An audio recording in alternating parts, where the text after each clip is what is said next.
Bachelorette parties. I don't understand the need for one. Right. I don't understand wanting to have one. I don't understand planning one, throwing one. I don't get it. It is, for some women, a week long getting trashed, hungover. Like, there are women who bring IVs. Like, their friend's a nurse. She's going to bring IVs so the next morning they can just rehydrate and go drink again that night. Right. Blows my mind. When I hear that somebody is dead set on having a bachelorette party, I think of situations with alcohol mixed with attitude. Mm-hmm. Because women in groups always have, we're the main characters. Everybody pay attention to us, especially in a bachelorette party. That's a whole thing. Right. Cheating is a massive thing. Absolutely. Well, bachelorette parties and bachelor parties are supposed to be the last hurrah before you get married. The last hurrah was before you decided to get into a committed relationship. I agree with that 100%. I personally, if you and I were not married and I sprung the question and you were like, oh, I get to plan a bachelorette party, I'd be like, wait a minute.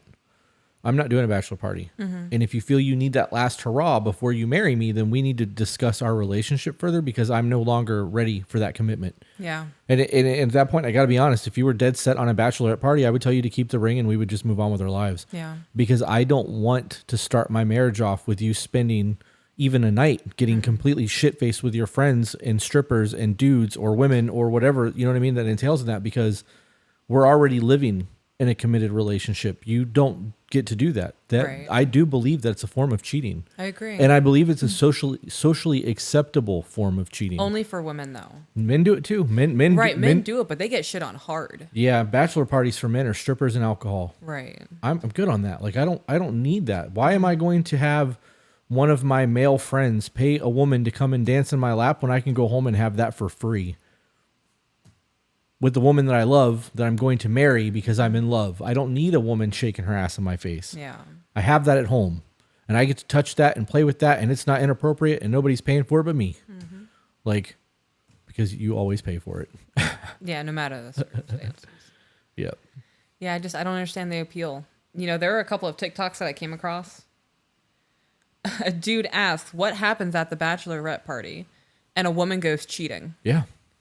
And he goes, what? And she was like, yeah, I had strippers, everything there. And he was like, you don't think that's wrong for your husband? She was like, no, we're not married yet. He wasn't my husband yet. That was her justifying the whole male strippers cheating. That blows my mind. Like, you really think that that's okay? He who finds a wife finds a good thing. Yeah. I don't want a woman that needs that. If you need that attention from the outside world, I don't want you. Yeah. That ties into the Instagram and the thirst traps and the social media entertainment. I don't want a woman that wants that kind of attention. I don't want that kind of attention from the internet. Right. I don't want that kind of attention from strangers. I want peace and solitude and commitment and loyalty and respect. I was thinking solitude. I don't need that. Yeah. And if you're somebody who needs that, you shouldn't be in a monogamous relationship. Stay single or just rack up the body count if that's what you want to do. And I mean that for men and women. So I got corrected on my polyamory comment. So there's a whole plethora of relationship options out there that's not monogamous. Go do one of those. Yeah.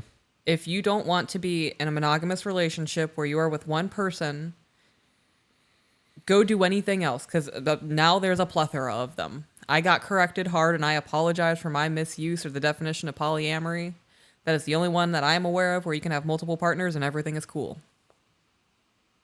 But now there's a lot more than that, so release yourself into the planes of whatever. In terms of that whole polyamory thing, or that relationship, if it's not monogamous and it falls into any other category, I don't care what they call it. Mm-hmm. Those aren't the relationships I'm interested in. Right. And I don't need to get into the definitions of it and have a conversation about it because that's not how we live our lives. Mm-hmm. The content that we make is for people who are in monogamous relationships. And if you can apply what we talk about to your relationship, dope. But we're not speaking on your relationship. We're speaking on ours. And we're speaking on the emails that we get. And when we get emails about poly relationships, we don't really divulge them. We don't really get into those emails because that's not the life we live. Yeah, I have no input on that. I have no information. Right. We speak on life experience. I don't have life experience in that scenario. I got nothing for you. Yeah.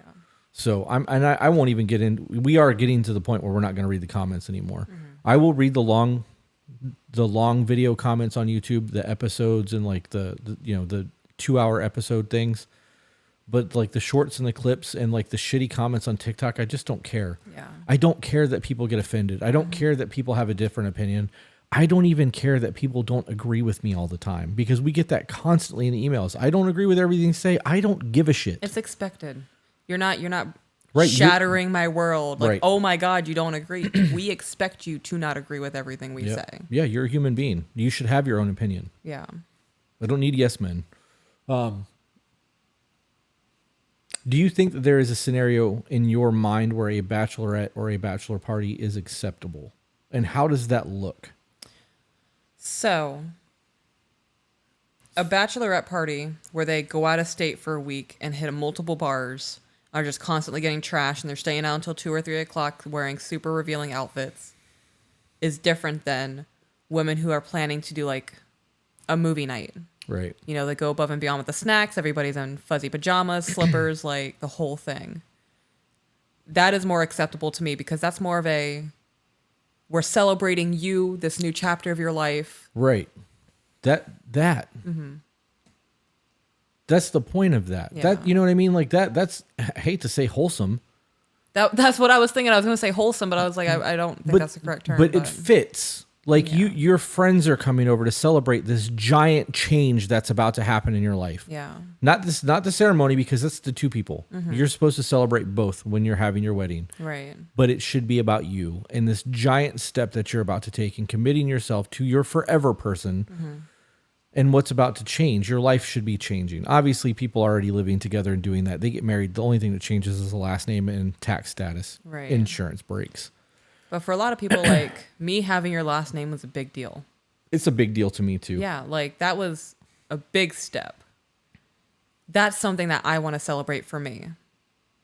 You know, because like, even though two people are married, I'm not married, but living together, you know, nothing massively is changing besides getting that last name and Right. solidifying it. And like, it's almost like an energy shift Right. in the universe. Yeah, your world is two flesh becomes one. Like Yeah. you're a whole now.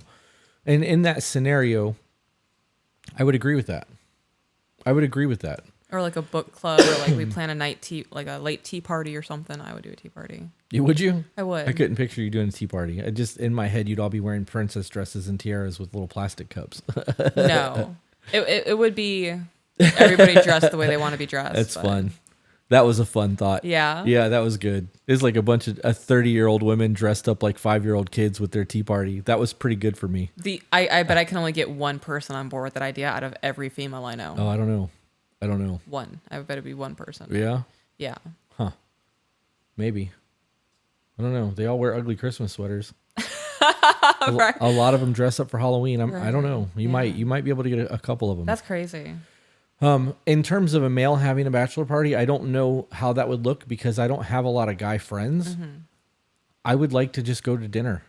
Yeah. Just go to like a nice high-end restaurant with just the fellas and sit down and talk about life, especially with other men who are already married. Oh yeah. What can I expect? Give me life lessons and things that you have failed in your marriage so that I can skirt those in mine. I want something that's going to add value to my life. I don't need a last hurrah. I had a lot of those in my 20s.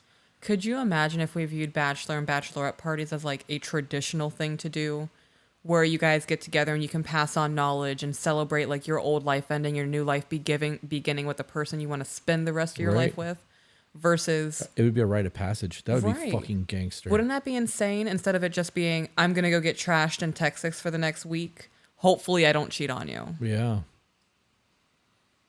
That's a thought. Right. That really is a thought. Like that would change the entire purpose of having, and obviously it wouldn't be as fun for people who want to get shit faced and do all Right. of that. But like you could give women who have been married for 50 years, your grandmother could come out to your bachelorette party and have a conversation about things that you can do to your husband or with your husband that's going to better your life. Yeah. And the same thing, your grandfather or her grandfather even could come to your bachelor party and give you life lessons on things that he did wrong. Yeah. Or life lessons on things that you know may affect her life a certain way if you don't do it. That would be fucking gangster. Wouldn't it? You would be starting your marriage on a level that you would have otherwise not been able to obtain. Because if you had 5 women who all have been married for 10 years plus, having conversations about what worked and what didn't in their relationship, you are going to get value in that. Yeah. Wow. That was pretty smart of me. That was good. This is those organic conversations. Yeah. This is why I don't want to talk bullet points. I don't want to talk anything else about that. That was such a strong point that I don't want to taint that. So let's move to another topic. Okay. Do I need to look at Frank to find out what the topic is? Because I had it and then I said that and that was just a massive moment for me and I can't remember. That was good. Hey guys, if you enjoyed that, found it entertaining, funny, or even learned something you didn't know before, share it. And if you're not subscribed, why aren't you? And for those of you who want to support us, get access to exclusive content and live streams, we do have a Patreon. All the links are in the description.